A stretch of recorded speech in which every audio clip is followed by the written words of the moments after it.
रणपिसे नगर येथे झालेल्या संजय कौसल यांच्या हत्ये प्रकरणातील आरोपी हा सराईत गुन्हेगार असल्याची माहिती समोर आली आहे।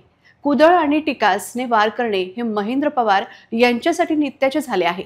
त्यामुळे महेंद्र पवार यांची पार्श्वभूमी आता तपासली जात असून त्याच्यामुळे समाजाला तर धोका नाही ना, अशी विचारणा आता होत आहे।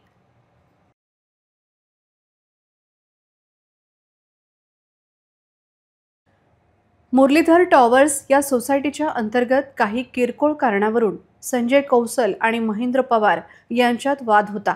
मुळात हा वाद आरोपी महेंद्र पवार यांच्यासोबत थेट नव्हता, तर पवार यांच्या परिवारासोबत सोसायटीच्या मुद्द्यावरून वाद होता।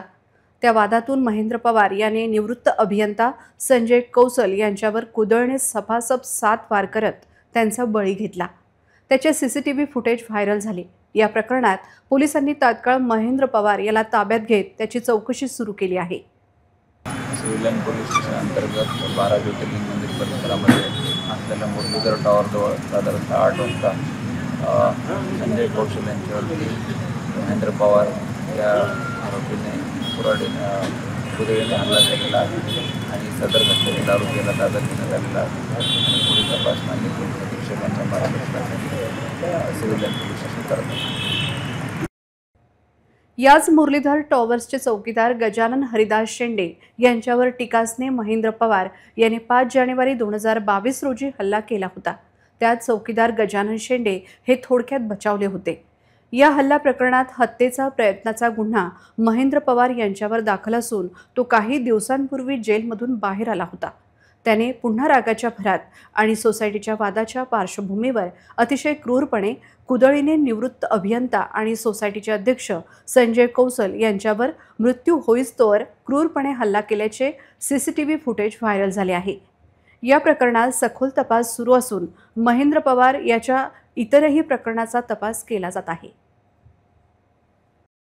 12 ज्योतिर्लिंग मंदिराजवळ मुरलीधर टॉवर्सच्या खाली संजय कौसल हे त्यांच्या मित्रांसोबत खाली बसलेले असताना, तसेच सुभाषवन यांच्यासोबत बसलेले असताना तिथे महेंद्र पवार नामक इसमाला व त्यांच्याशी पार्किंगच्या याच्यावर त्यांचे दुपारी झाले होते, त्याच्यावरनं त्यांच्याशी भांडण करायला सुरुवात त्याने केली आणि भांडण सुरू असताना अचानक त्याने त्याच्याजवळ असलेल्या कुदळीने मृतक संजय कौशल यांच्या डोक्यावर 7 वार केले, जिच्यात संजय कौशल यांचा दुर्दैवी मृत्यू झाला।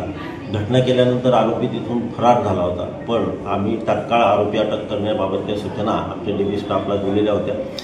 घटना घडल्यापासून 1 तासाच्या आत आरोपीला जेरबंद करण्यात आलेले आहे आणि घटनास्थळाचा पंचनामा वगैरे गुन्ह्यात वापरलेले हत्यार हे घटनास्थळावरून जप्त करण्यात आलेले आहे। फॉरेन्सिक व्हॅन तिथे आलेली होती।